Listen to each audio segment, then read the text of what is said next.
اللہ اکبر۔ حضرت مولا کائنات معیشت کے اصول بھی بیان کر رہے ہیں۔ ما اعلی من اقتصد، جو میانہ روی سے چلتا ہے کبھی بھی کنگال نہیں ہوتا۔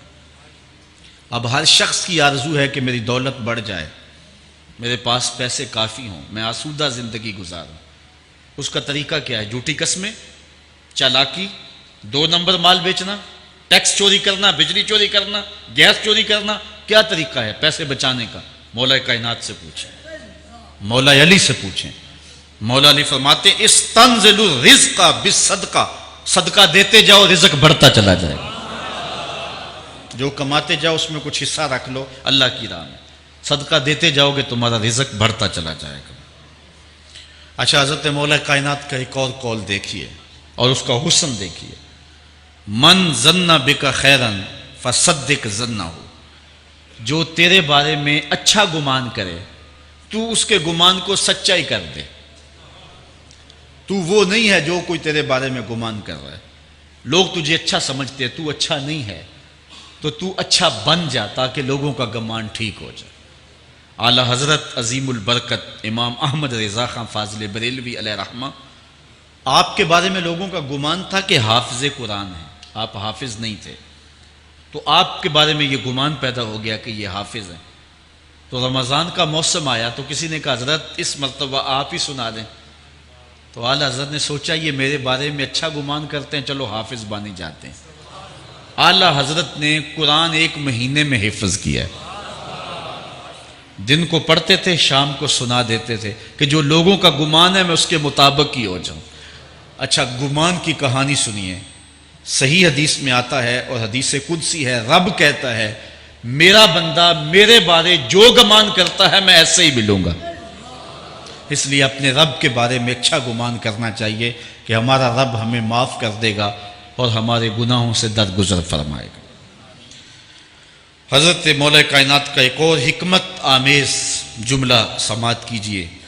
من عظم صغار المصائب ابتلاہ اللہ بکبارہا، چھوٹی سی مصیبت آ جائے جو بندہ واویلا شروع کر دے، مصیبت آ گئی، چھوٹی سی بیماری آئے تو شور کرے، چھوٹی سی مصیبت آئے تو شور کرے، اللہ اس کو پھر بڑی مصیبت میں مبتلا کر دیتا۔ جہاں ضرورت نہیں ہے وہاں اظہار کی کیا ضرورت؟ بیماری ہے تو ڈاکٹر کو بتاؤ، بندے کو بتانے کا کیا فائدہ؟ ہمارے ایک دوست ہیں کہ وہ کہتے ہیں کہ پہلے اگر کسی سے پوچھتے تھے نا کہ کیا حال ہے تو وہ کہتا تھا شکر ہے، اور آج کسی سے پوچھے تو وہ کہتا ہے شوگر ہے۔ یعنی اللہ تعالیٰ جل شانہ نے اگر تمہیں کسی ابتلا میں مبتلا کر دیا ہے تو اس کا شور، اس کا واویلا نہ کرو۔ جو چھوٹی مصیبت پر واویلا کرے گا اللہ پھر اس کو بڑی مصیبت میں مبتلا کر دے گا۔ حضرت مولا کائنات کا ایک اور حکمت آمیز جملہ سماعت کیجئے۔ آپ فرماتے ہیں زندگی گزارنے کا گر اور طریقہ، فرماتے ہیں عظم الخالق عندک یصغر المخلوق فی عینک، اگر تیری نظر میں خالق بڑا ہوگا تو پھر مخلوق چھوٹی ہو جائے گی۔ اگر اللہ کی عظمت کا تجھے لحاظ ہے کہ وہ بہت عظیم ہے تو پھر مخلوق کی پرواہ نہیں ہوگی۔ حضرت مولا کائنات رضی اللہ تعالیٰ عنہ فرماتے ہیں کہ ایک باندی کے ہاتھ کے اندر خنزیر کی انتڑیاں ہوں، میں دنیا کو اتنی نظر سے بھی نہیں دیکھتا۔ تو یہ انسان اللہ کی عظمتوں کا اور اللہ کی شانوں کا جب لحاظ اسے ہوتا ہے تو پھر دنیا اس کی نظر میں جو ہے وہ کوئی قدر و قیمت نہیں رکھتی۔ ایک روایت میں آتا ہے جس کو اللہ نے قرآن دیا اور اس نے دنیا داروں کو دیکھا رشک کی نظر سے کہ ان کو دولت دی گئی، ان کو فلاں دیا گیا، میں تو بہت پیچھے رہ گیا۔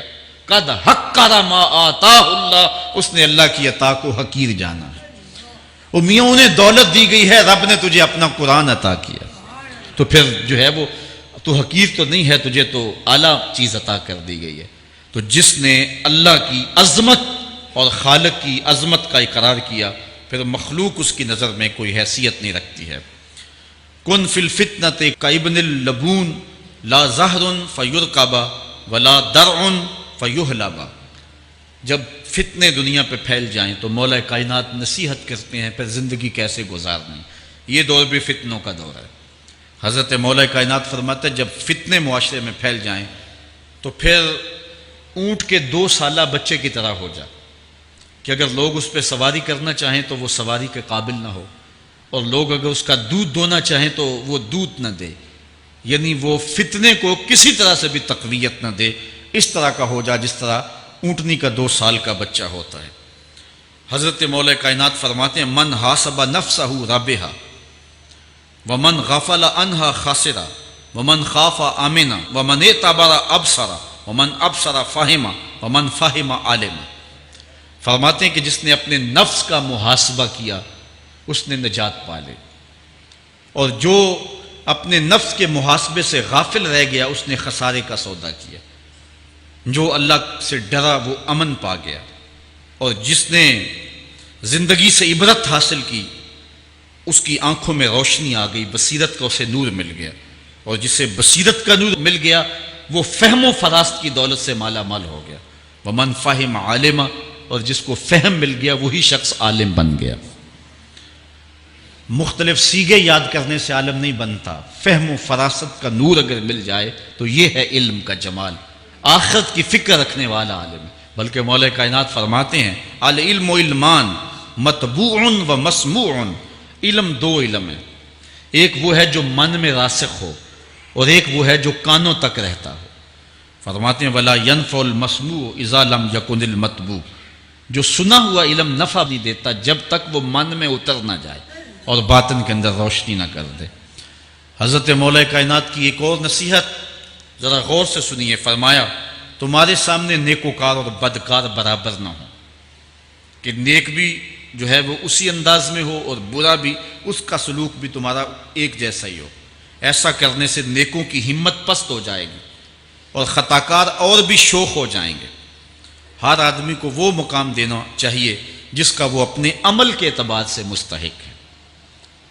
اصل خرابی ہوئی تب ہے ہمارے آراس میں، ہماری محافل نعت میں، ہماری مجالس میں وہ لوگ مہمان خصوصی بنے جن کے پاس دولت زیادہ تھی، چاہے کردار کے لحاظ سے وہ کتنے ہی پست کیوں نہ ہو، اور جن کے پاس دولت نہیں ہے چاہے وہ کردار کے اعتبار سے جتنے مرضی بلند کیوں نہیں ہے انہیں عزت کی مسند پہ نہیں بٹھایا گیا۔ میں نے اپنی ان آنکھوں سے گجرانوالہ کے ایک اسٹیج پہ دیکھا کہ ایک محفل نعت تھی اور ایک بوڑھا شخص سفید ریش، وہ اسٹیج پہ شوق میں کہ میں نعت خانوں کو قریب سے دیکھوں، وہ آ کے بیٹھ گیا، اور منتظمین نے جو ہے وہ سیکورٹی کو حکم دیا اس بابے کو اٹھاؤ اور اس کو جو ہے وہ نیچے کرو۔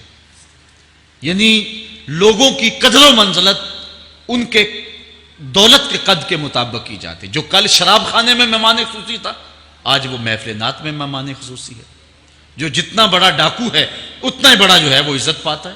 کیوں؟ دین میں تو عزت ان کو ہونی چاہیے جو دیندار، ان اکرمکم عند اللہ اتقاکم، جو سب سے زیادہ متقی ہوگا اللہ کے نزدیک وہی عزت والا ہوگا۔ تو ایک بندے کو دنیا میں بھی عزت ہے اور مصلی اور محراب اور جو ہے وہ عرس اور پیر خانے میں بھی اس کو عزت ہے، تو پھر یہ حوصلہ شکنی ہے تقوی والوں کی۔ حضرت مولا کائنات فرماتے ہیں اور خطا کار اور بھی شوخ ہو جائے گا۔ بلکہ ہم نے جو انداز اختیار کیا ہوا ہے، ایک شعر پڑھتے ہیں ہمارے نعت خاں کہ چلو دربار نبی میں چلیں، کھوٹے سکے بھی جہاں پہ چلتے ہیں، اور پھر جو ہے وہ سارے لوگ نوٹ پھینک رہے ہوتے ہیں، شرابی بھی نوٹ پھینک رہا ہے، جوا کھیلنے والا بھی پھینک رہا ہے، جس نے رشوت سے پیسے کمائے وہ بھی پھینک رہے ہیں اور خوش ہو رہے ہیں کہ کھوٹے سکے بھی وہاں چلتے ہیں۔ جبکہ ان اللہ طیب ولا یقبل الا الطیب، حدیث میں آتا ہے اللہ فرماتا ہے کہ اللہ طیب ہے اور پاکیزہ کے علاوہ قبول ہی نہیں کرتا۔ من غش فلیس منا، جو ملاوٹ کرے وہ ہم سے نہیں ہے۔ اور یہاں کھوٹے سکے بھی چلائے جا رہے ہیں، اور پھر جتنے بھی کھوٹے سکے ہیں وہ نوٹ پھینک رہے اور ایسے ایسے پھینک رہے اور خوش ہو رہے ہیں کہ یہ تو کچھ بھی نہیں ہے، حرام سے کمائے حلال طریقے سے کمائے جس طریقے سے کمائے کوئی فرق نہیں پڑتا۔ نہیں، حضرت مولا کائنات نے زندگی کے گر سکھائے، فرماتے ہیں کہ نیکوکار اور بدکار تمہاری نظروں میں برابر نہ ہوں۔ ایسا کرنے سے نیکوں کی ہمت پست ہو جائے گی اور خطا کار اور بھی شوخ اور گناہ میں دلیر ہو جائیں گے۔ ہر آدمی کو وہ مقام دو جو عمل کے اعتبار سے اس کا مقام بنتا ہے۔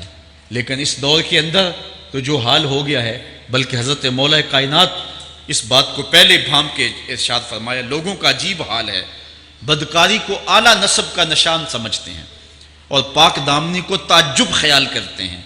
گویا اسلام کے لباس کو الٹا پہن لیا ہے لوگوں نے.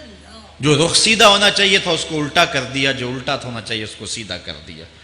حضرت مولا کائنات کا ایک اور قول بھی سنیے. تھوڑا سا شک بھی دین بگاڑ دیتا ہے. دین کے اندر شک نہیں کرنا چاہیے. دین جو ہے وہ یقین کا نام ہے. علامہ اقبال نے ایک بڑی خوبصورت اس وقت بات کہی تھی جب شکوک جنم لے رہے تھے کہ سن ہے تہذیب حاضر کے غلام، غلامی سے بدتر ہے بے یقینی.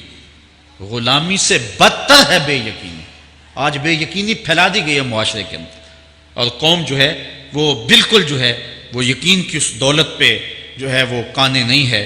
اور فرمایا مولا کائنات نے تھوڑا سا شک بھی دین بگاڑ دیتا ہے. اور پھر دوسرا قول بھی سنیے، تھوڑی سی دنیا بھی آخرت برباد کر دیتے. یہاں دنیا سے مراد کیا ہے؟ دولت، کاروبار نہیں. چیز دنیا از خدا غافل بدن.